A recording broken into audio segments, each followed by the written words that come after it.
Hi, guys. Welcome back to the Break Room Podcast. As you can see, we're kind of down 2 members this week, but we thought it was important to make a physical episode because next week is going to be our buddy Joe on the podcast's birthday. So we're going to probably do a pizza crawl in Brooklyn. We're going to be hitting DeFara's and L&B Spumoni Gardens. So that's going to be a whole adventure, but that's coming next week. But this week, I'm here with Chris, and we're going to be talking House of the Dragons, which is the prequel show to Game of Thrones. Now, I know Game of Thrones left a sour taste in a lot of people's mouths because of the last season, feeling rushed, and the storyline kind of going a different way than everybody expected. But we're back and we're strong. We have 2 episodes out now. And Chris, tell us, because you've actually read the book that this is based on, how have we deviated from the book so far, and is it holding true? And it definitely has that Game of Thrones feel, because I, for one, appreciate that they kept the theme song going this yeah, that was a nice treat, listening to the theme song. It was cool to see a new, intro video, too. I'm still trying to figure out, is that, the runes of Valyria and, the blood kind of going through the channels? Super cool animation. It's tough to say. I've said it before, this show is going to be kind of weird because it's taking place over multiple generations. These characters are going to have children, and some of them are going to have children. So this is taking place over, I don't know how long, a couple of decades. So it's going to kind of jump around. I heard episode 3 is supposed to jump forward a lot more. Some things that are different, though, just off the top of my head, the relationship between Rhaenyra and Alicent, how they're best friends, hanging out, putting their heads on each other's lap. I don't really remember reading that. They got along, but I don't remember them being particularly friends. But apart from that, it's very true to the show. I'm loving it too. I'm really enjoying it. So it's hard not to compare this to Game of Thrones. Game of Thrones had such a strong first season, first 2 episodes. Everyone was immediately hooked. I mean, a kid gets thrown out a window. You see incest. There's already crazy shit going on. You're already hooked. You know what I mean? 100%. This, they hit the ground running. They don't I feel like they don't really baby people into it. You've seen Game of Thrones. If you haven't, where the fuck have you been? Yeah, no, you're living under a rock. Yeah, so even with the shitty last season, it's worth the watch just because of the production value.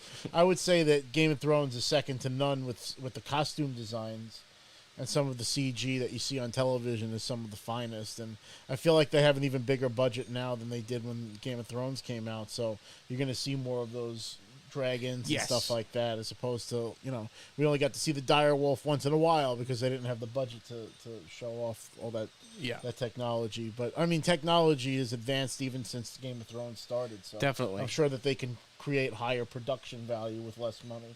What I want to see, though, I don't want to start off with criticisms, especially because I'm just thrilled that everybody's enjoying the show. But what I want to see is more humor. There's not. They removed the character Mushroom, who's or maybe he hasn't shown up yet. I hope that he shows up at some point. But there's another character, Mushroom, who's a dwarf. He's similar to Tyrion. He plays a role like Tyrion did. But I guess they didn't want to do that again. I'm not sure. But I think that this show is missing humor right now, which is what I really want to see a little bit more of. But apart from that, man, I'm fucking loving this show. I have a feeling they're going to introduce some kind of funny stuff, and it's going to be a breath of fresh air. And I think that's the major difference between say Game of Thrones and Lord of the Rings, because I actually did check out the new series with that. I haven't watched the second episode yet. My dad and I watched the first episode today. I'm a big Lord of the Rings fan personally. I read those books when I was in middle school before there were movies, and then they ended up coming out with the movies. I love the original trilogy that they came out with. The Hobbit movies, I felt, left something to be desired because, believe it or not, that was actually my favorite book of the series. And I felt that they dropped the ball kind of with those movies. But there was always that charm of you had the Shire, you had something to fight for that was good in the world. And I feel like Game of Thrones has always been about the bleak and the more realistic, historically accurate medieval world where they're walking around in shit and mud and down in the slumps, and then you have the people in the cities, and even though they're living in the cities, they're not necessarily living a higher quality of life unless they're royalty. So I think it's a more realistic depiction of a fantasy world, medieval time themed, whereas I think that Lord of the Rings finds its charm in the fantasy. Well, and I mean, what better way to show like the nitty gritty reality of everything? Like this, we saw in episode 1 a queen die in childbirth. Oh Like, yeah, there was nobody. Like nobody was really safe. Like yeah, the highborn and the nobility might have maesters there to help them, but the reality is like it's. That was a harsh shit. A lot of women have died in childbirth in history. We've oh gotten yeah, to you a had point. about a 50-50 chance of making it through childbirth in those days, and that's whether you were royalty or not. So it's kind of like a risk to have a kid back then, but and then to have the kid and then have the kid survive. That's why the life expectancy in the medieval times was like 30. Right, and that was what was so horrible. Is like you see a medieval C-section, and they cut this baby out, and he gets a boy, and then fast forward a couple seconds, and you see the baby in a shroud too, and they both died. Yeah, and everything is fucked. and that's realistic. It's a sin that the baby ended up not making it. Did they explain why the baby didn't make it in the book? No, they the way that they worded is the king just kept saying that he was sure that he would have a boy and that everybody would be healthy, and they were like, he was right about one thing, he did have a boy, but they both died. The boy died shortly after, so. And it was weird because he said that he had that premonition where the baby was going to be like prosperous and whatnot. So it's it's kind of prophecy is a bitch. In Game of Thrones, they always say that prophecy is like a double-edged blade. It'll always come back to like what you think is going to happen might happen, but it's not going to happen the way that you think. And I think it's happen. cool that we're finally getting like a Game of Thrones story where like dragons are around and they're regular. It's not like, oh well, they just came back after hundreds of years. Like this is like the height of the dragons being alive. I think they said that there are 10 dragons alive at this time, right? Oh, Vince says the fan's a little loud. I'm gonna get up and turn that off. All right. I'm sorry. What was it about the dragons? No, I was just saying that I think that there's 10 dragons currently alive right now, right? Oh, dude, I think it's even more than that. There's a lot of dragons. They all have, maybe at the beginning of the show haven't been introduced yet, but there are several dragons already at this point, and over time there's going to be more that are born or more that kind of are just come out of storage, I guess you could say, and more people more Targaryens or people of the blood will start claiming dragons, and that's where they call it the Dance of the Dragons. This is a very it's pretty much, imagine like everybody in this war has like a howitzer at their disposal.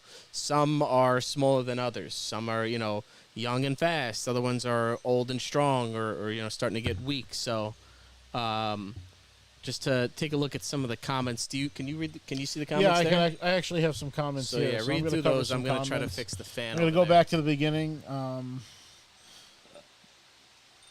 Eternity, welcome to the show.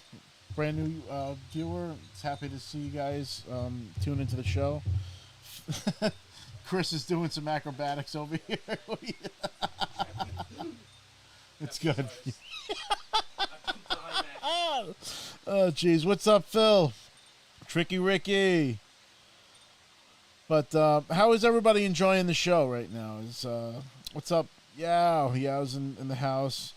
Joe said that we got to fix the date. You got to fix the date on the thing. Oh, you already turned it off. But yeah, the show. I think the show is gonna have humor eventually, Joe. I just think that they're trying to establish a lot because I have a feeling that the book is probably similar to like the Silmarillion in the Lord of the Rings, where it's kind of like a textbook that kind of explains, all right, well, this person sired this person, and this is like the history of the land. So they got to flesh out these characters and give them, like new life, I would imagine. So, right Game now, of Thrones always had a talent for that, for like bringing humor into like some of the characters. I mean, every time Tyrion Lannister was on the screen, you had some kind of. He was the comedic relief, and it was because he was so witty. And yeah, I mean, I think he was introduced very early in the show. I mean, he was in the first episode, so it's we haven't seen a whole lot of that stuff. I mean, we're seeing like a kind, benevolent, not benevolent, but a kinder Targaryen on the throne, which is not what we're used to, because he I mean, we're used to like the Mad King and like the crazy Targaryens, and Right. then you see, Daenerys kind of like give into that insanity too. Well, you have to understand where they're at right now. They just had like 60 years of Jaehaerys, who's known as the Old King, pretty much at the end, because it's 60 years of like peace and prosperity for the most part. Then you have him ascending, and you can see like everything's good. There hasn't been any war. That's why when Rhaenyra is when she's choosing the Kingsguard, she chooses Sir Criston, because the rest of them don't have any combat experience because there hasn't really been any wars. But Dorne isn't a part of the Seven Kingdoms yet, so that's why I guess Dorne has been kind of getting in these skirmishes with what is it, Storm's End or So whoever where the is fuck. Sir Crispin Cole from? Sir Criston Cole. I don't actually know what I think he's he's lower born, and he's from either the Stormlands, the Dornish Marches, which is it's somewhere between the Stormlands and like the Reach where the Tyrells are from. Gotcha. So somewhere down south. I guess he's not Dornish because he said he like fought the Dornish or something Don't like hurt that. the little girls. We do not hurt the little girls in Dorne. Tell your father I'm here. Speaking of just cool shit, by the way, have you guys taken note? Right, we've had it here in the forefront. I don't know if you guys have seen impressive. it yet, but this is if you don't recognize it, this is the dagger that King Viserys kind of brandishes, and says that I guess that it was Aegon the Conqueror. It's also from Game of Thrones. You want to hold that there? I do. So It's got some heft to it. That's from Valyrian steel. This is a Valyrian steel dagger. And if you might recognize it from Game of Thrones, this is the dagger that Littlefinger had throughout most of the series. They send the dagger to cut Bran's throat. Yeah. So the guy was going to slit his throat. Catelyn saves him. He has that dagger. She goes to King's Landing, shows it to Ned, and then Littlefinger says, "Oh, I got that from Tyrion Lannister," which was bullshit. Tyrion never saw that dagger. Horseshit. And so this is the dagger that actually kills the Night King, right, in season 6. And I always wanted that, but then once I saw that this dagger reappeared in this show, and that they were like, "Oh, actually, it was like Aegon the Conqueror's," and I guess it's almost like and it's one of the first 1,000 made out of 2,500. It's number 994. So that's pretty. It's funny. It says Arya's dagger. Arya's it used to blade, be called the Cat's Paw's blade or Cat's Paw's dagger. Then it was Arya's dagger. And now it's going to be Night King. Shank. Yeah, it is beautiful though. I mean, it's not too sharp. Like it'll definitely stab someone. If I had the room for shit, I might consider getting one myself. But yeah, I if I had to choose between this and Longclaw, I'd probably get Longclaw because I fucking love that sword. See, I have Longclaw already. I know, you spoiled bastard. Yeah, You have Gina a great got me girlfriend that's into the same shit as you. So. No, she's not into it. She's not into it. Oh, I thought she was. She absolutely refuses to watch Game of Thrones. Really? That surprises me. I almost think it's like out of Is spite. she a Game of Thrones? I mean, is she a Lord of the Rings fan? No. Okay, so I thought maybe she's, it's not some her people thing. like to be one or the other. They think it's like Star Wars and Star Trek. Oh, I mean, George R.R. Martin would be the first one to admit that Game of Thrones wouldn't exist without Lord of the Rings. So you can like more than one thing. See, but I've never experienced Lord of the Rings. I mean, this was a hot topic on one of our. I think this would be a good episodes. place to start if you want to check it out. Amazon Prime has 2 episodes out of their new Lord of the Rings series, and this is a prequel. This is like I believe it's like 1,000 or more years before Lord of the Rings. So this is talking about how Sauron, rises to power with the rings and has them created. And but the first episode basically explains how the elves ended up in Middle Earth and the battle against Morgoth, which was like the original big bad of Middle Earth, and that the war lasted for centuries, and Sauron was his basically his most powerful and most loyal disciple, and it kind of explains how everything happened in Middle Earth. So it's a really good series. I'm enjoying it so far. I have yet to see the second episode, but the first episode left definitely a great taste in my mouth. Did they just do all episodes right off the bat, or is it like you have to wait week by week? I honestly don't know if they only came out with one at a time or if they dropped the first 2 episodes together, because I only found out today that the series had come out. I didn't know, and when I went to go watch it, there was a second episode there too. So I don't know if they dropped both of them together, but there are 2 episodes out right now, and I believe we're up to episode 3 on House of Dragons, right? We will be. Yeah, this Sunday will be the third episode. Yeah, Sunday will be the third. And apparently, the episodes have already leaked. The third and fourth episodes have leaked online. Of course. And I used to watch some of the leaks, but I'm not gonna watch. I mean, I already know everything that happens. And Yao said that there's gonna be 10 episodes this season. Yeah, so I saw a couple of interesting things in the comments here. 10 episodes this season, so thank God. Tricky Ricky said too many. You're fucking crazy. 10 is, please at least 10, because anytime that they've done less than 10, when then it feels rushed. And Yeah. You don't really want to feel, because season 6 was rushed, and you really don't want that. Yeah, Eternity and Forever says that they also agree that humor is missing from the first few episodes, and I think right now they're just trying to establish this is really like you gotta, maybe they have to like just hit the ground running. They're trying to they're definitely establishing what the conflict is going to be. There's obviously an issue of succession for the throne. There's maybe too many heirs or not enough heirs, depending on how you want to look at things, but there's obviously this whole buzz surrounding what his secession plan is going to be, King Viserys. So, I hope that they layer in some humor there. I think that they're aware that that's what made Game of Thrones so great. I mean, characters like, even just like the deadpan humor, like shit that's not really meant to be funny, like the Hound. I fucking love the Hound. In fact, I got to meet the Hound. Oh, man, so I have a great story I about meeting the Hound. So he was at one of the conventions that I went to. I think it was Tampa Bay Comic-Con, and I love the Hound. He's honestly one of my favorite characters in all of Game of Thrones. And it was in 2018. And the only reason I remember that is that very year was the year that we threw the convention in Queens, and I fought the chicken live on stage. So I told him that my favorite line from Game of Thrones was, "If any more words come pouring out of your cunt mouth, I'm going to have to eat every fucking chicken in this room." And he was hysterical, and he asked me if I could do that as Peter Griffin. So I said, "If any more words come pouring out of your cunt mouth, I'm going to have to eat every fucking chicken in this room." And he was in tears. And he loved it. And he told me good luck in the chicken fight. And I got an autograph from him. I remember you telling me that. He said that. And it was so funny. And it turned out that he was on the same flight back to New York that I was on, because he had to do a changeover from New York to, I guess he was going back to Ireland or wherever he was going. And we actually rode in first class. Like, he was like a row ahead and on the opposite side. And we said hi to each other at the airport, but it was really cool. I love it. They're like, "You gonna die for some chickens?" And he's like, "Someone is."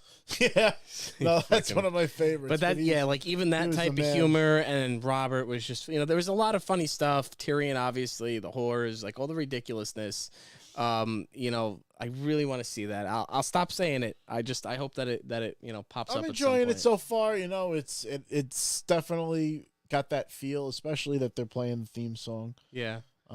So some other comments that we have here. Stephen Bias said, "I watched the children's version of House of the Dragon on Amazon this morning." What's the children's version? Oh, he's talking about Lord of the Rings. Oh, okay. Because they're both prequel shows, and yeah. Where would you place the humor in this world? So that's a good question. So again, I'll not to keep harping on it, but there was a character. The story of House of the Dragon is told from two accounts. There's a dwarf, like court jester named Mushroom, who is actually very clever, but everybody treats him like he's a fucking idiot because he's a dwarf and he's a jester. So they talk freely around him, and he has his own perspective. He's also lewd and lecherous, as kind of almost like how Tyrion was. So it's a very similar character.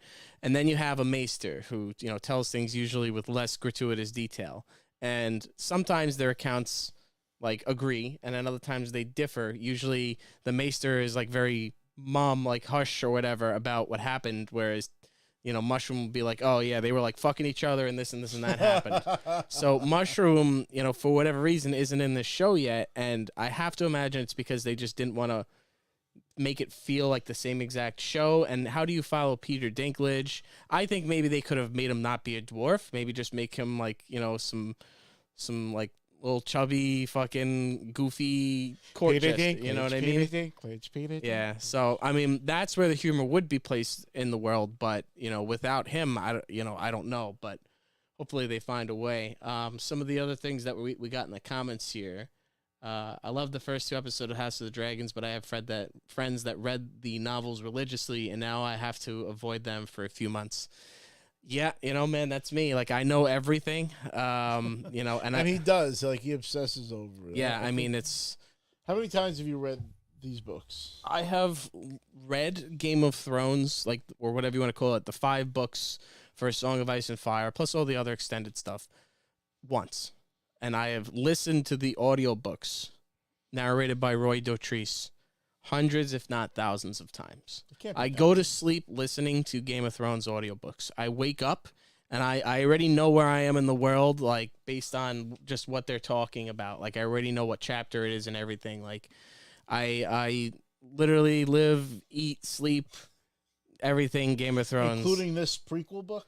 Well, so this is this tome, it's pretty cool. It came out a few years ago. It's called The World of Ice and Fire, and I guess you could say it's comparable, I think, to like the Silmarillion. Silmarillion, yeah. It's like it tells you the histories of all the families, how, the Starks, every 7 kingdom, it tells you like the history. There's beautiful cool. Illuminations in here. I like the Starks. Actually right here, this is the Dance of the Dragon right here. These are the Rhaenyra's children. Okay. So that's like a thing that'll happen eventually. There's Daemon taking his crown to Viserys. You guys can't see this here on camera, but this book is beautiful. I mean, it's huge. Show them the cover so they know which book to look for. So this is the cover. It's called The World of Ice and Fire. It's a great book. There's an audiobook version of it too. This is actually the first scene where they open up in Harrenhal, where they name Viserys the king. So I mean, this story has been told, but it's in much broader strokes. Whereas, this show, I'm hoping does a good job kind of filling in the gaps that they leave. But yeah, it's a really great book. So this was the first book, and they tell the story of every Targaryen king that sits the throne in this. Then they came out with short stories that also told the story. Then they came out with Fire and Blood, which is the newer books that tell the story as well. So the story's been told a couple of times, and you should steer clear of the people who read. But you know what? Even like when Game of Thrones was a thing, I was one of the people when like it was season 2, 3, 4 that knew everything. And usually the book readers are pretty good at not spoiling anything. Like we kept the Red Wedding secret. I mean, it also helps that it's deviated some. So like some not of the much spoilers that It's pretty true to the. There's like entire characters that they didn't include. You said right? Well, Or they merge people. Yes, in like... Game of Thrones, they definitely cut out characters, merged characters a lot. And, I will defend some of that because the TV audience is, not as smart as a book audience, and you have to combine characters and cut some out. But they did too much of that. That was the problem. But as far as House of the Dragon goes, what I said was before is you don't have to really avoid the book readers because we're good about it. We kept the Red Wedding a secret. I remember sitting in the room. I knew exactly what happened in the Red Wedding. I read it. That was probably one of the most shocking things. I remember watching that with everybody, and there were still some surprises in that were even more worse than the books. I loved that. Like when she gets stabbed in the belly, that wasn't in the books. She wasn't even there. So yeah, it was even a surprise for people, and that's why I'm okay having 2 different stories. A book and then a TV version. They'll both be good. Yeah. But nobody's safe in this world, I tell you. No, and there's already, there's going to be some fucked up shit brewing. So let's see what else we got in the comments here. Joe says, Joe, our friend, cast of the show, Joe, birthday boy next week. He says, Chris never watched Lord of the Rings. He's Shawn Michaels, a piece of shit. Yes, I haven't watched because I wanted to read the books, and I actually tried reading the books right after getting through Game of Thrones. I wouldn't suggest starting with the Silmarillion because I didn't. So what happened was, obviously I'm obsessed with Game of Thrones. I'm trying to break the habit. I did break it with some Star Wars stuff. That's like a nice visual novel. The Silmarillion is like reading a textbook. Well, the audiobook version is pretty much that. It's just a recounting the history, but there's a lot of text in that too. I will say. But the fuck was I saying? I lost my train of thought. You said you never watched the Lord of the never Rings. Watched Lord of the Rings because I wanted to read the books. I wanted to break out of the cycle of continuously listening to we'll call it Game of Thrones, A Song of Ice and Fire. And I was lucky because when I read the Lord of the Rings, there weren't movies yet, so I didn't have like a spoilers or nothing. I guess a preconceived notion as to what the characters looked like. I mean, I did see like the cartoon movies that they made back in the 70s and 80s, because Rankin Bass came out with a Hobbit movie that's kind of like terrifying looking, but I love it. And then they also came out with the rotoscope movie of the Lord of the Rings. Rotoscope.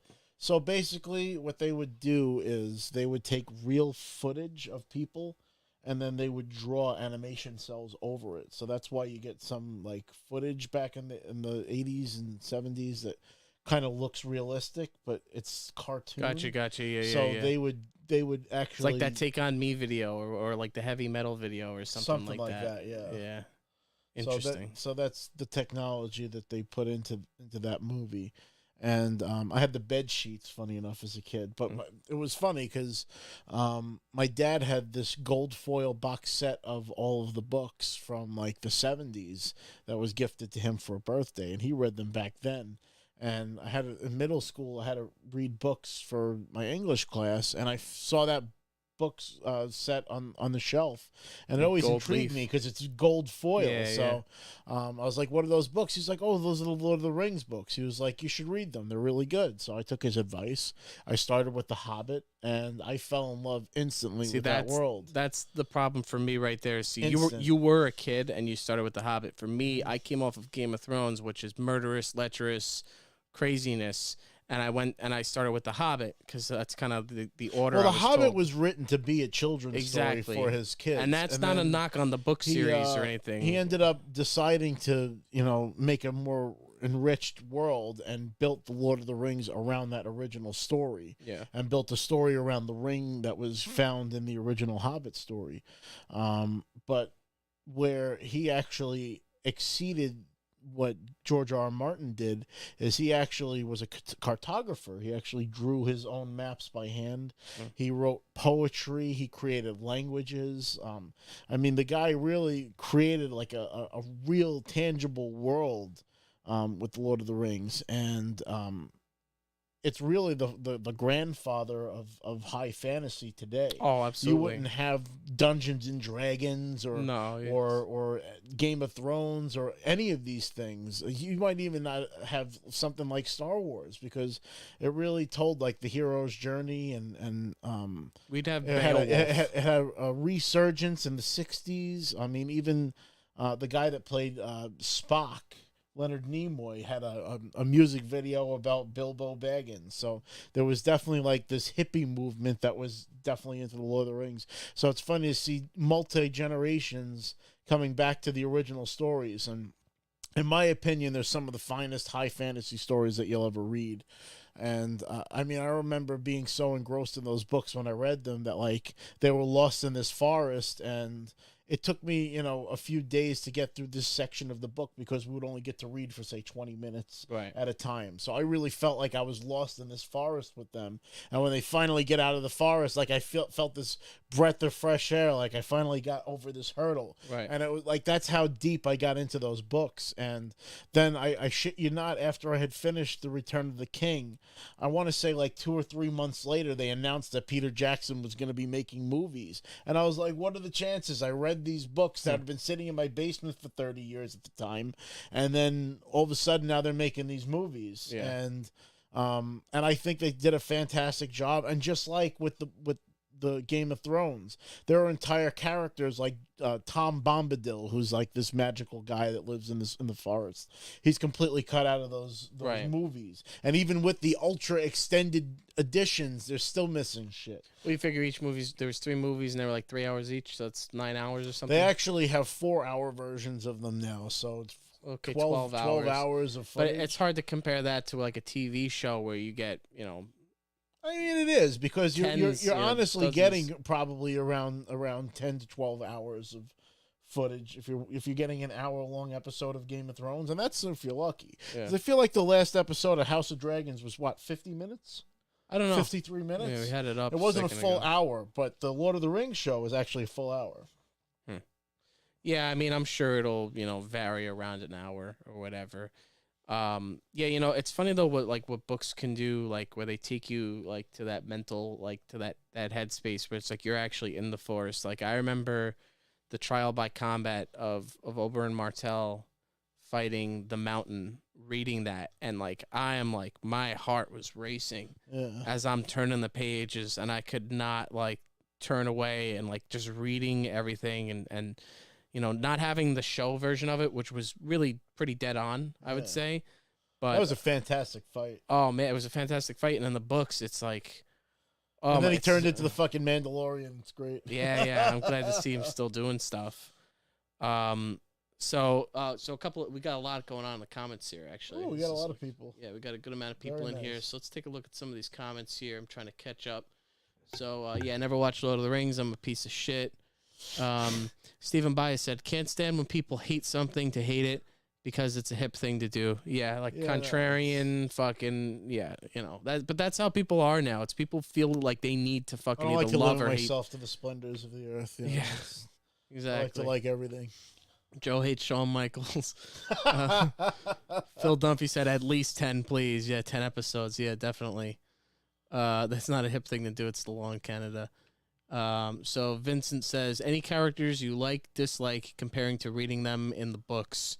And he added me there. So Damon, he's doing a great job playing Damon. I expected someone a little bit more rugged, but I think he's And that's doing Matt good. Smith. He was actually one of the Doctor Who's. Yeah, and I fucking first I of know all, you hate Doctor I Who. hate Doctor Who, man. I couldn't get into it either. I tried to like, and a lot of girls like Doctor Who. Yeah, found my that ex most of, girlfriend like, loved that the- shit, and I fucking hated and- that show. and I tried watching it because God-awful. it used to be. I used to. My previous job, we had like a lunchroom, and like they would have like TVs on, and that it would would always play? be on at the Ugh. same time I had lunch. So I like try to watch it, but there was this episode where like this fucking like skin where the face was like stretched out. There's on some this pretty good canvas. episodes of it. I I'll was be honest. talking Fuck to that him, and show, I was like, but- "This is so fucking stupid." I just Yeah. couldn't get into it. There's some charming aspects of it, and some things that were pretty cool. And there's I actually, will say the campy original Doctor, the very first Doctor, the old guy, actually had a good show. I enjoyed the original one. yeah, I never. But the current ones, like with Matt Smith or Yeah. the guy with the 3D glasses, I forget his name. Yeah, I'm not. yeah, fuck that show. It'll be Edge. But Matt Smith was good on that, and he was also in The Crown, and yeah, he's killing as Damon. I was expecting something else for Otto Hightower, but I think he'll get there. Viserys, King Viserys. I mean, I don't know. I guess he fits. I feel like everybody kind of fits. Like everyone, Did you expect him to be different? a little bit? I don't know how. Like he just looked different in my head. He looks a little soft. He looked well, but that's the thing is he is kind of soft. That's Yeah, where it's I think like that's why. Like he doesn't.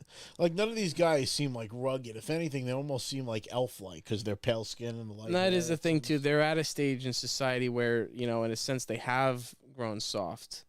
I mean, Viserys is. So let's talk about that. Something that you said that you didn't know about was how when you get stabbed by the throne or sliced by the throne, it's a sign of something.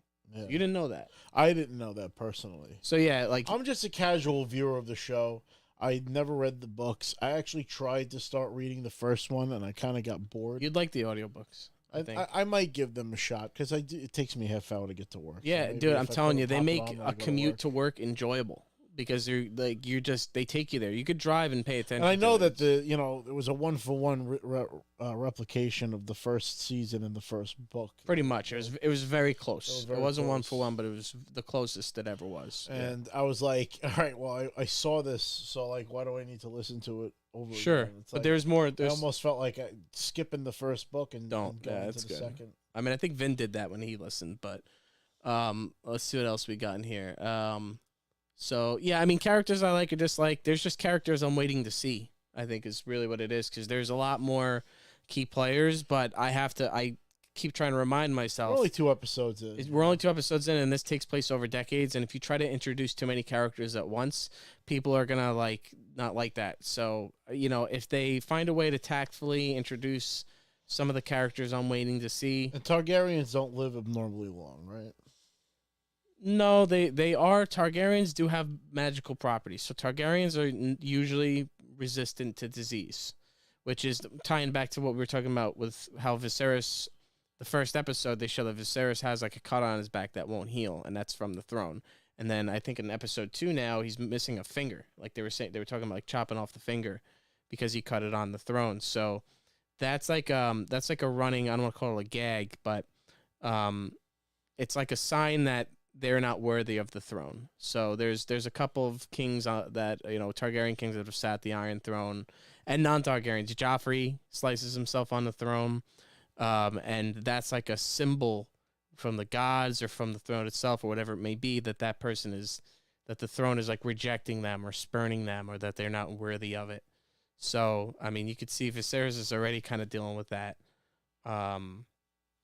There's a lot of cool little like things that kind of like people don't pick up on, the little symbolism.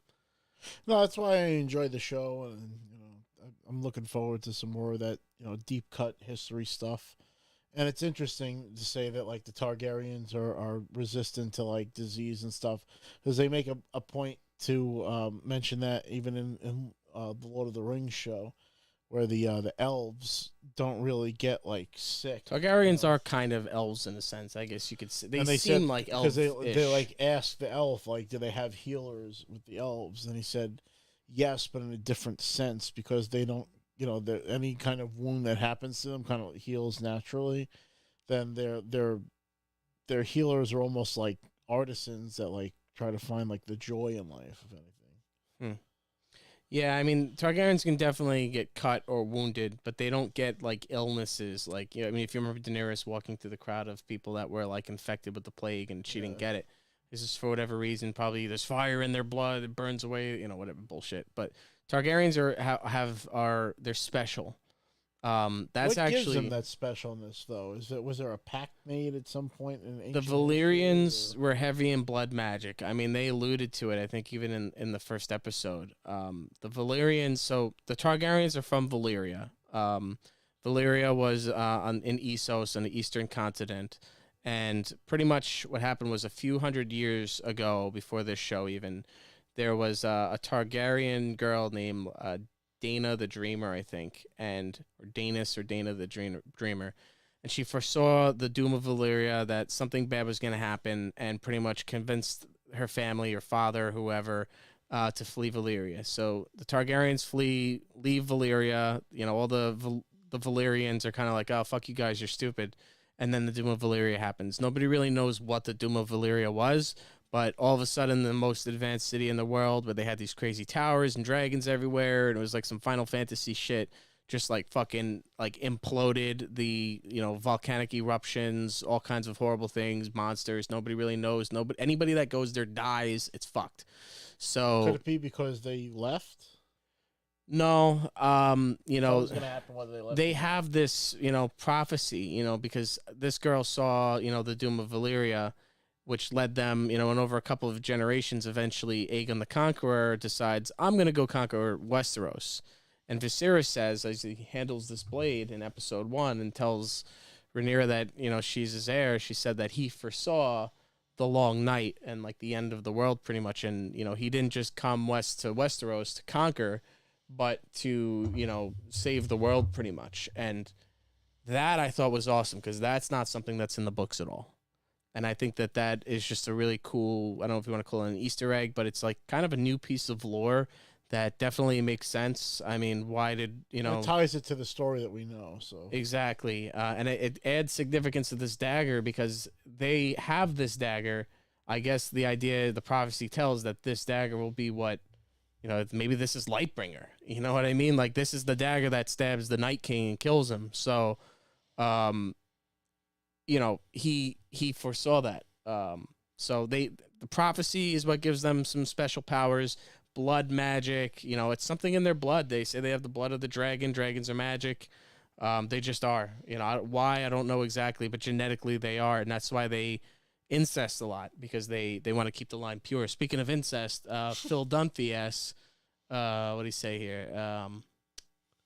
He said, so wait, where is all the incest at? I thought the Targaryens were procreating with each other left and right. Please explain. Well, they kind of are, because when they try to get him to marry the little girl, the 12-year-old girl, the Valerian, she already was blood, because he has Valerian blood in him, does he not?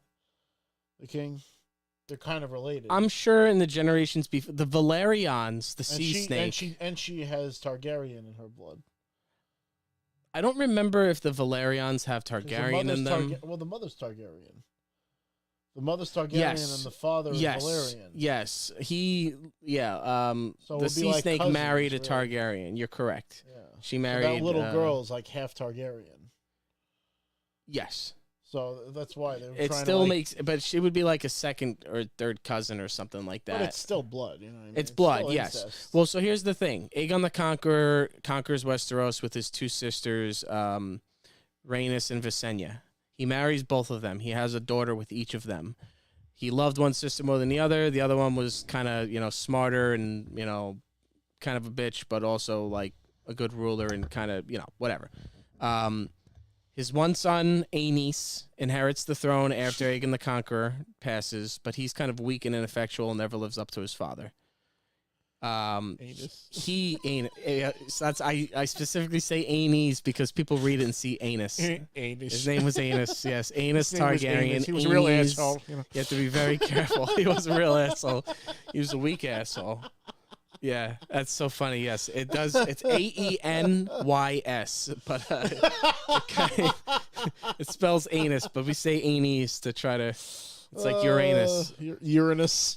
I was like, no, it's Uranus. He has a bunch of kids, but he dies, and then his half brother, Maegor the Cruel, takes over the throne as the third king. He usurps the throne from his nephew, takes the throne, kills one of his nephews, and Maegor the Cruel was a sick fuck, real sick fuck, like one of the worst Targaryen kings ever. Like, probably worse than Joffrey. He built the Red Keep, the castle that they're in, and killed all the people after that made it, all the stonemasons. He was a sick fuck. But here's the thing. So, Aenys, when Aegon the Conqueror conquered Westeros, there was an agreement with the faith that they were going to look the other way with his incest situation and his multiple wives. But they didn't agree for that for his son. So, Aenys, before, he dies...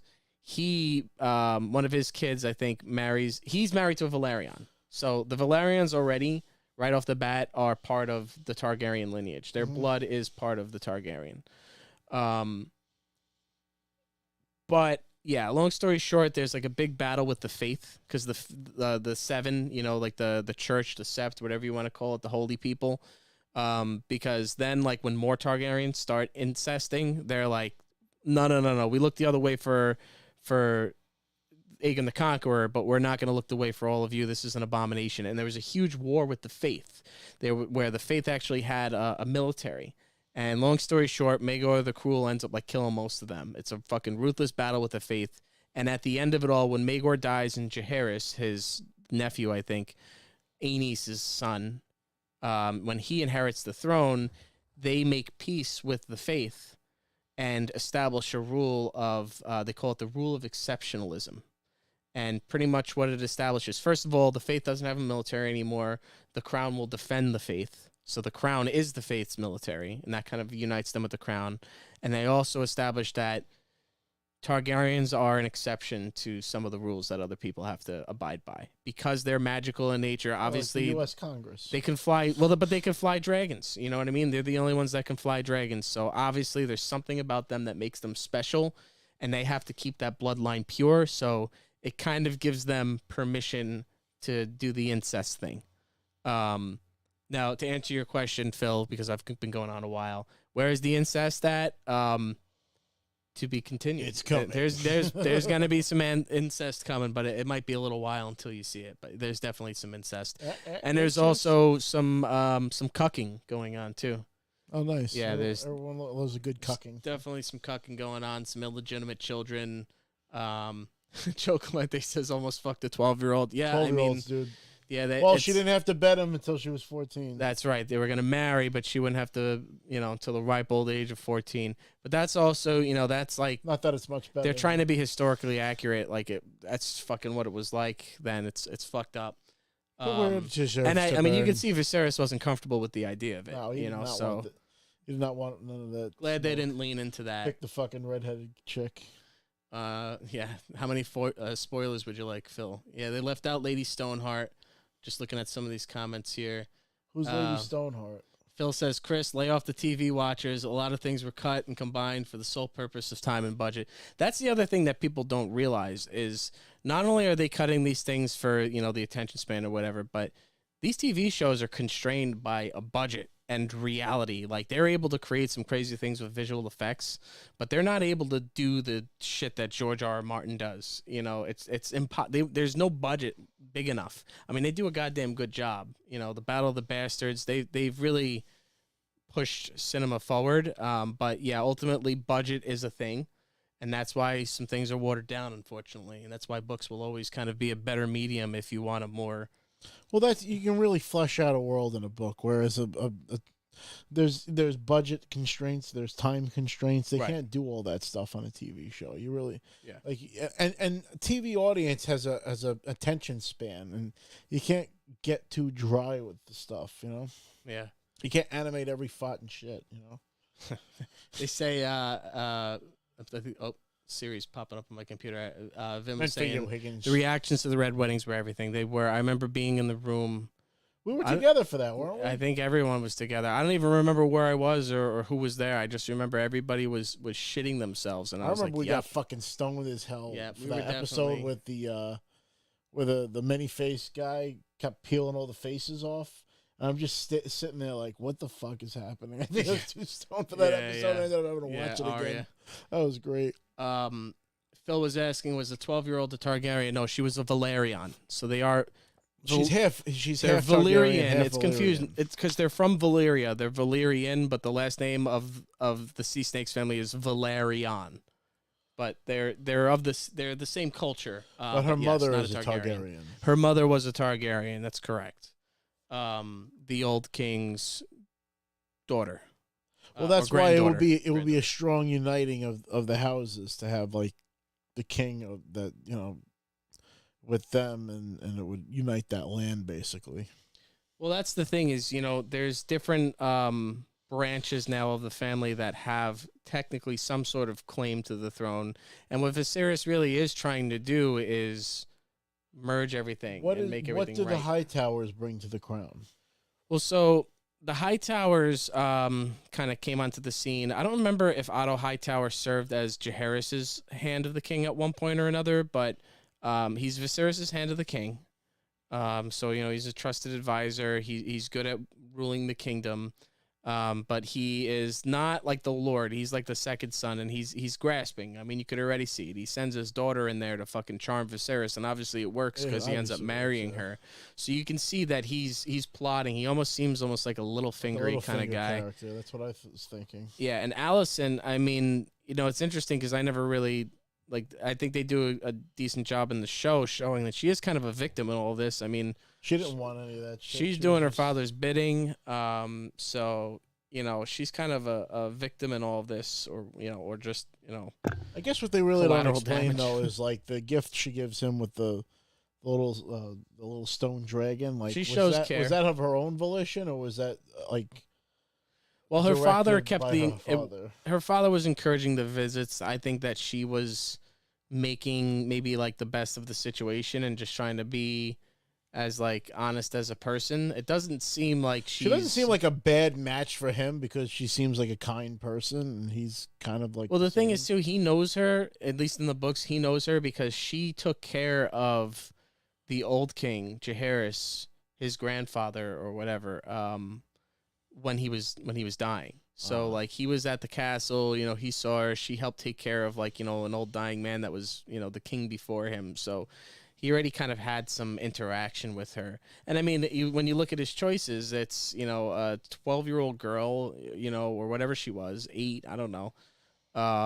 There was some other names that were put forward in the books, but, in this, it's a choice of 1 or 2. And he went with the older girl that he has somewhat of a relationship with. So there is that. Let's see what else we got in the comments here. I should buy that encyclopedia. You should definitely buy the encyclopedia and do the audiobook version of it too. That narrator is so fucking good. We just got a lot of movie quoting and nonsense going on in the comments here. So yeah. I feel like we were in your room, Chris, for that episode for the Red Wedding. I mean, maybe we could have all just been packing it out. It could be. Could have been there. Yeah. I remember just being like, when that shit happened. There's, and it's so funny being in this position again where it's like I could spoil everything, but I'm gonna, I obviously won't, but like I want to drop little hints for you too, like mention little things like blood and cheese. Oh, what's that? Don't look it up. But there's some fucked up shit coming. You know what I mean? Like there's some really fucked up shit coming. Sure. Yeah, and I mean, what a time to be alive. And we have Lord of the Rings and Game of Thrones shows on and Star Wars simultaneously. is, Star Wars has been killing it. I think Andor is going to be coming out soon. I mean, what else do we have? She-Hulk. If we want to touch on that real quick. Oh yeah, run through that. I haven't started it yet, but I 3 heard it's like episodes are out sitcom right style. now. It's great because she's the first MCU character to break the fourth wall, which is great. So she like stares at the camera and like talks to the audience directly and stuff, which is really great. I guess you can't consider Deadpool. Well, MCU Deadpool was yet. made by Fox, Right. so that doesn't count for MCU. Right. It would be interesting if they have Deadpool and She-Hulk together because they're both fourth wall breakers. But she's been famous to do that since the comic books, and I think they're doing a fantastic job. And the girl's really pretty, and she does a great job as the She-Hulk. Is she permanently green, or can she be like a normal? No, she can shift between, her regular body, and her name is Jennifer Walters. She's actually Bruce Banner's cousin, and that's what makes her like DNA compatible with his blood. Okay. They explain how it's a little different in this story than the comic books. They basically get into a car accident together, and like his blood spills on her open wound and kind of goes into her bloodstream and gives her the gamma radiation that turns her into a Hulk. But because she does, I believe that the Hulk had multiple personality disorder before he became the Hulk. So that's why he has the battle between like the rampaging monster in his mind and Bruce Banner, whereas Jennifer Walters doesn't have that problem. So she's able to control herself off the bat. Gotcha. So she doesn't have a raging beast inside. What is she, a of her. lawyer or something? She is a lawyer, yeah. Jennifer Walters is a lawyer. And you'll see in the show that she's kind of forced to become the She-Hulk in public eye. And she ends up becoming like a lawyer that represents superhumans, which is kind of funny. Okay. And in the I think it was the second or third episode, they end up having her represent Emil Blonsky, otherwise known as the Abomination. And the Abomination showed up in the Ed Norton Hulk movie, which was one of the earliest movies made for the MCU. I remember I saw that one. I saw that in theaters. So the main bad guy from that movie and the actor that plays the regular, version of him, Emil Wasn't Blonsky. the main bad guy in that like just a military guy that was a dick? Well, it was Betty Ross's father. What the hell's his name? General Ross. I mean, is what they call him I forget what his first name is. He has a hard on for the Hulk. He wants to kill the Hulk. Yeah, so, he basically pumps this remake of the super soldier serum into Emil Blonsky, who's a decorated war hero, and it basically drives him nuts and makes him into another Hulk. And they end up fighting, and the Hulk defeats the Abomination, and they imprison him, and he's been in prison this entire time. And he made his first reemergence when we saw Shang-Chi. In the beginning of Shang-Chi, you see Wong fighting him in an underground fighting arena that's run by Shang-Chi's sister. And they actually bring that up in the series, which is really cool because she's legally representing him. And they're like, well, he broke out of prison. So she had to bring Wong to the defense stand and be like, well, this is why, Interesting. So it's fun to see all these characters come back. I think they're doing a fantastic job. The humor is definitely there. It's very funny. It's very great. Hey, man, people will watch anything if it's funny. Even when wrestling's at its worst, if it's funny. The She-Hulk can get it. Well, I always had a big crush on the She-Hulk. Yeah. And, my boy, The Thing, did get to date her, for a while. And I think she was in the 80s, she was a stand-in for The Thing when The Thing was doing his own thing. That's a tongue twister. She actually she took over the 4th place of the Fantastic Four for a little while. Phil is saying that he's digging She-Hulk a lot, and that Tatiana Maslany, I guess I hope I said that right, is a beast of an actress. She was the lead in a popular BBC show called Orphan Black, where she played like 8 different characters herself. No shit. Yeah, no, she's doing a fantastic job, and I think that this is one of the most refreshing and fun shows How does it come look? out with in a while. I think it looks great. Yeah, I remember people were bitching CG about looks that at fine. first. People bitch, but they don't realize how television is produced. They put out these teasers before the CG is actually finished. Right. One of the last things that's finished on a show is the CG, and it can be finished like days before the shit comes out. Like you don't know how close to the posting of the episode the shit does. So when they came out with that trailer like 6 months before the show came out, I knew it wasn't going to be as advanced as it was going to be. And they run it up the flagpole and see who salutes. I'm sure that they test it out with a trailer and stuff. Like look what happened with the Sonic the Hedgehog movie. They came out with that trailer. People were like, "This looks like fucking garbage," and they went back to the drawing board. Yeah. So sometimes you need that kind of kick. And that was a good movie. Was it? They did a good job, I mean, Jim Carrey, like, man, I haven't seen I didn't see it. I haven't seen Jim Carrey was great as Dr. Robotnik. I really wish that Even the second Sonic movie was great. Did you ever see The Mask? I did. I really wish they'd make a sequel to The Mask. Jim Carrey. Smokin'! God damn it, I would love to see a sequel to that. It was like fucking Gary Busey's teeth. Love that fucking movie. That movie was the shit. Yeah, there's it's there's thankfully there's plenty of good shit happening. Plenty to talk about. Anything else She-Hulk come to mind? What do you want to see? Like, where do you see this going? So I'm interesting so these are spoilers. So for the people that haven't seen it yet, this is a spoiler. So I don't really care. I'm going to talk about it. At the end of the episode, she kind of like gets jumped by these guys with these like glowing like construction objects, and she kind of like hints that she's like, "Did you guys steal these from an Asgardian construction crew?" And they're kind of like acknowledged it, but they tried to like jump her and attack her. How the fuck would she know about Asgard? And because Asgard is like literally a town in the world now. But Don't everyone, forget, I remember Asgard that, is on Earth. But people know that. I thought it was like hidden in plain sight. Because the like Asgardian people are among the people now. Okay.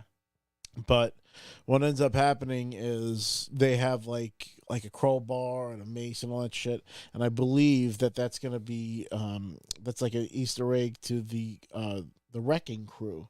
The Wrecking Crew is a supervillain team from Thor and from Hulk. They're like super powered and they have like crowbars and shit, and they're basically like super strong enemies of Thor and all those characters. So it will be interesting if that is that team, the Wrecking Crew. I'd love to see that because, I think that's what's great about these shows is it lends itself to some of the lesser known villains. So you get more deep stories and stuff as opposed to like, well, everything has to be a main bad guy like Thanos or Kang the Conqueror or Doctor Doom. Like there's a lot of like lesser villains that can tell, fun stories too, like that. And I think that's what's great about like Spider-Man. Spider-Man always had a great rogues gallery, and I think it was comparable to say Batman's where there's a rich cast of characters there that they can touch on. Yeah. So just look at the comments. Vince saying I haven't seen anything Marvel. I mean, I've seen the Spider-Man movies, but it's just so hard to keep up, man. I'm sorry, like unless you're fucking like you miss like 1, 2, 3, now you miss 4, and it's like you gotta understand for somebody that's not like like seeking this out. Disney it's Plus hard to but you really gotta like dedicate. You don't have to. Yeah, I don't know. It's just hard to fucking, like, I'm not going to go and watch, like, 12 fucking movies now to understand what's going on. I will tell you this. You can watch She-Hulk and not see any of those other movies and still enjoy the shit out of the show. Yeah.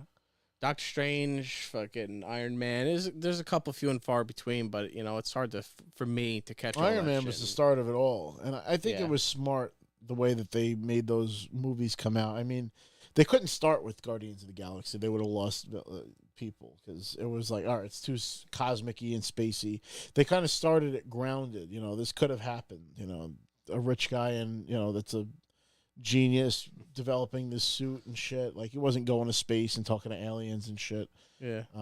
But now they've gotten to that point and they've really fleshed out the world. And it's amazing to me how successful these movies are. And we don't even have some of the mainstays like the Fantastic Four and mutants and Doctor Doom and Magneto. You got and a all these lot of guys cards they can folded into that universe Yeah. yet. So like the I don't think that the best stories that the MCU can tell are behind us. I think that they have some rich stories that they can tell in the future. And, you know, with Disney acquiring a lot of the properties that they had lost, I can't wait to see the Fantastic Four. I mean, they're the first family of Marvel and arguably the ones that saved Marvel Comics. saw back that in one the in 60s. theaters too. The one I that saw the nobody- original ones. I liked the first one. The second one left a lot to be desired because I think they fucked up the Galactus in that movie. They made him like a giant space cosmic fart, and it was like, what the fuck? He's a giant guy with fucking square eyes, and he eats planets. Like, how do you fuck that up? And I mean, the CG was all right with the Silver Surfer, but I feel like they downplayed Norrin Rad's abilities as well. They really fucked those movies up, and then they tried to remake it with the other Fantastic Four movie, and I didn't even bother seeing that one. And that's saying something because The Thing is my second favorite superhero from Marvel after Thor. Yeah. I would say my hierarchy of fandoms is Thor, The Thing, Ghost Rider. I would say like Punisher's up there, Wolverine. Like those would be like my top fives. But I think that we have some great stories to come. I can't wait for them to bring mutants into it. And I think that they're going to... I still have yet to see Miss Marvel. That was one show that I missed. And It's crazy she's how gonna be, quickly like, Disney the Plus... introduction to mutants and stuff. It's crazy how quickly Disney Plus like just filled up on content. Because I remember like when it first came out, and it was like, oh, so like what's going to be on And here? we did get to see Sir Patrick Stewart back on the big screen because he... I always watch the X-Men reprised- stuff. He reprised his role of Professor X in that movie, and not only was he Professor X, but for the first time, he was in the yellow hover chair like the 90s X-Men. It was an alternate universes version of him, and I appreciated the hell out of that. I mean, you can see over there, I've got my 90s X-Men on the shelf. I see JR over there. Oh, yeah, I ended up getting a new JR figure, the AEW figure that just dropped on Ringside Collectibles. They have them in stock now. He's pretty cool. He's got like a microphone. I got an old school JR. I know. I think Joe I got it Joe, for you. You got it for me? Well, he got you the first one, and then I got you another one from Mitch. Yeah. That you paid for. So, just some other comments here. Where was it? Phil said something pretty good. He said, Rob is right. It definitely has a TV look, but it's super elevated and purposely lit like a single camera 30-minute show. So, yeah, I mean, I do want to check that out, especially if it's in like if it's like funny, that funny will always get me to watch, that'll I love humor. I mean, Yeah. I'm a comedian by trade myself. You don't want too much haha, but you need a little bit of that. Just some wrestling news. Joe saying that Braun Strowman is returning. I've heard that, That's but a I mean, big dude. he is a big dude. And when he had a reign of terror, like when they first introduced him, first of all, he looked like a jacked Samuel Tarly, which was like hilarious. But he like was like turning over like trucks and like fucking like killing people. Did you send like, for the Ravens? He was nuts, Braun Strowman, and he then they kind of just started doing stupid shit, like he wanted to tag belts with this little kid, and it just petered out. So maybe if he goes away and comes back, I'd be happy to see him. I think he seems like a good guy. He does good shit for kids. Apparently, Philip and Vin is confirming. Says that HBO released the first episode of House of the Dragon on YouTube last night. Oh, for free. So that's pretty cool. I mean, I feel like everybody's already stealing somebody else's well, it's HBO like account. But it's to light the fire under people's asses. Like, this is the show. This is the production value behind it. yeah. We're back, and we're here with new stories that I think people are going to want to see. Yeah, there's, we'll have more obviously to talk about.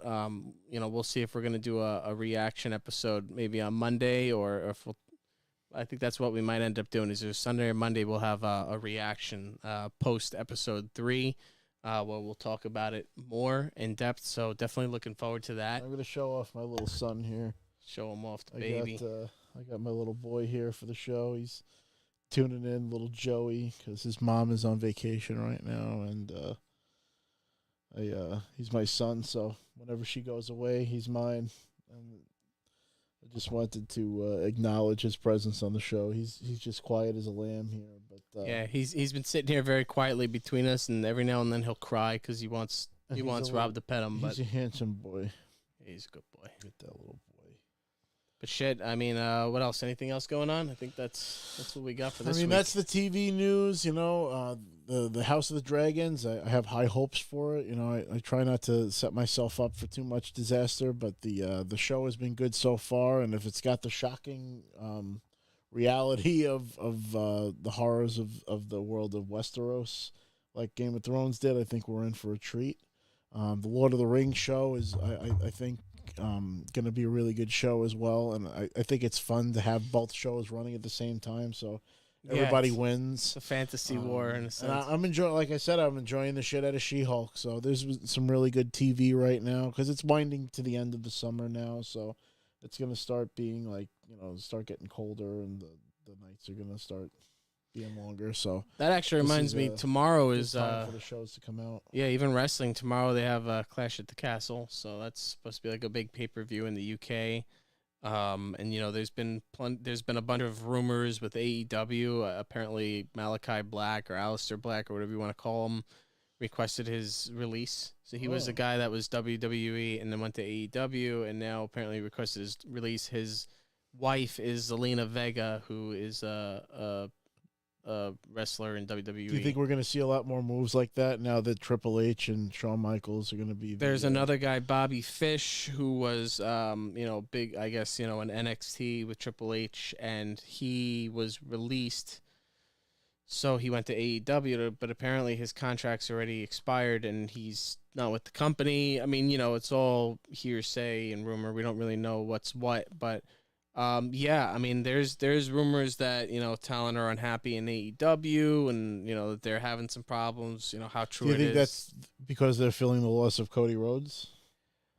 Well, I think the loss of Cody Rhodes was indicative of kind of like a problem that they were having where they were just signing new people like every week, and WWE just kept releasing people. So they kept signing more and more and more. And you had these guys. Think they're trying to be like the new WCW, where I think they're trying to avoid that. I think they're doing a good job at at least trying to despite Joe will say I criticized the shit out of it, but I think that they're trying to not do that. Like they will, feature older guys like Sting, but he's building up Darby Allin. I don't know. I was never a huge CM Punk guy.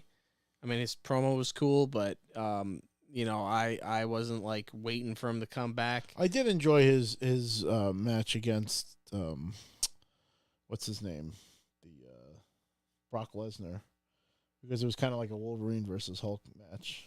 Oh, what, CM Punk versus Lesnar? I don't remember the match, but I do remember they went against each other. I thought that was like kind of like a cool angle. They tried to like advertise it like that, like Wolverine versus Hulk. Yeah. I mean, he was cool in WWE, but. He's taken up a lot of time on AEW, which maybe people resent. I don't know. Some people seem to love it, I'm sure it's, if you don't like it, that's why it's good that people have options, because a lot of those guys kind of got fucked. They got released and had nowhere to go, and then AEW took them in. So, I mean, that's pretty cool. I think they took in too many people. They have too many belts. I don't think it's, I think that some wrestlers do need scripts. I think, you don't want, everybody to be too scripted and not have some control over their character. But some people are bad promos and need fucking scripts need mouthpieces. And they don't have those bold personalities like in the 80s and 90s anymore. Like, I feel like people were hungrier for the top spot back then, so they kind of like made each other shine. Like, you get like Stone Cold and The Rock. There were two guys that wanted to be the number one guy, and I think that wrestling was all the better for their rivalry. And it wasn't even just them. You had Stone Cold Rock, but then you also had Mick Foley. Triple I mean, you had a lot of H, guys Mick Foley, Kurt shooting Angle, for that. And Jericho it was in like the different mix. waves, and Yeah. I think that we had a finer time of wrestling in those days, and now I feel like they've dumbed it down for political reasons because when Vince McMahon's wife was running for office and this shit and that shit. Well, they became a publicly traded company, beholden to stockholders, and they're not allowed to just fucking do whatever they want. Which it changed things a little bit. And it also got to a point where it was so crazy that they had to dial it back and make people want the hardcore and stuff. Sure, but I think they did a complete 180 and they dialed it back a little too much. Yeah, 100. Yeah, definitely. I mean, they definitely brought it back beyond the point of like reason.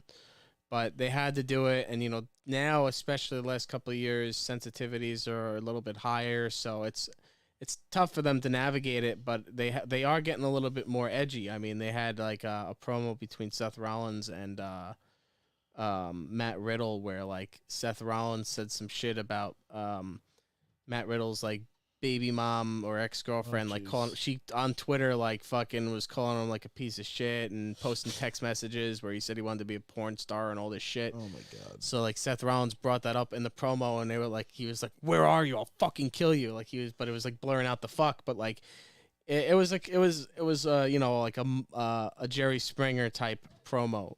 It's stupid. Oh, my he's brother's laughing? home. Yeah, yeah. Okay, good. I thought he fell for something. But whatchamacallit. But yeah, I think that was other wrestling news. I also wanted to wish good luck to my buddy CJ. He's having a match tonight with the SWA, Suffolk Wrestling Alliance, and NYWC, and they're doing their wrestling show tonight, and CJ's going to be wrestling tonight. We'll have him on the show Regrettably, I eventually. wasn't able to make it to the show because we wanted to do the break room tonight and do a physical episode. Because, like I said early in the episode, we're going to be doing a pizza crawl for Joe Clemente's birthday, and we're probably not going to be in studio. I mean, depending on how early we get back, maybe we'll try to do an episode, but it's looking like we're probably not going to be able to do an episode next Friday. We're hoping to get everybody all back together in the studio again, but we still have tons of fun stuff that we're looking to do. I think also I don't know if it's October, but in another month or so, we're going to like an event with Bret Hart. That's right. Yeah. What's that called?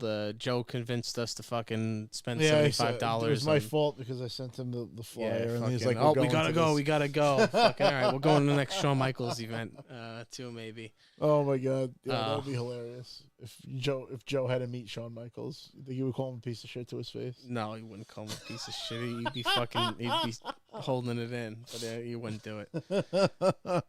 But I want to thank everybody for tuning in to this episode of the Break Room Podcast. Like I said, we two people down, but I think we still had a fun show. We had a lot to talk about with the House of Dragons, the Lord of the Rings show, and She-Hulk. But if you guys like the show, please, as always, like, comment, subscribe, tell your friends about it, and we'll catch you next couple of weeks. Snoochie Boochies, may the force be with you.